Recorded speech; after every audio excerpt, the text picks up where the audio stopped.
संभ्रम निर्माण होण्याचा कुठला प्रश्नच येत नाही. कारण का डॉक्टर बाबासाहेब देशमुख हे तालुक्याचे विद्यमान आमदार आहेत आणि आमदार जे पत्र वारंवार आमदार साहेबांनी जी विधिमंडळामध्ये मागणी केली, जे सार्वजनिक बांधकाम मंत्री यांच्याकडे मागणी केली, मुख्यमंत्री साहेबांच्याकडे मागणी केली, आपल्या जिल्ह्याचे पालकमंत्री जयाभाऊ गोरे यांच्या माध्यमातून मागणी केली आणि ही वारंवार मागणी केल्यामुळंच माननीय मुख्यमंत्री साहेबांनी हा निधी बाबासाहेब देशमुख आमदार यांच्या आग्रहास्तव मागणी खातर दिलेला निधी आहे. त्याचं श्रेय दुसऱ्यांनी घ्यायचा काय विषय. आणि पत्रव्यवहार तर त्याला करत असतील, सर्वसामान्य कार्यकर्ता सुद्धा पत्रव्यवहार करतो.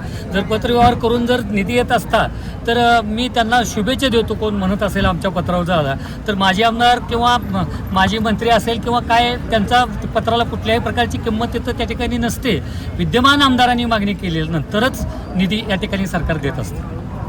किती निधी आला साधारणपणे? निधी आपला 3,342 कोटी हा रस्त्यासाठी निधी आलेला आहे आणि दुसरा स्वतंत्र 7 कोटी आणि 3 कोटी असा 10 कोटी, म्हणजे जवळजवळ 352 कोटी रुपयाचा निधी या ठिकाणी आमदार साहेबांनी डॉक्टर बाबासाहेब देशमुख यांच्या मागणीस्तव राज्य सरकारने या ठिकाणी दिलेला आहे.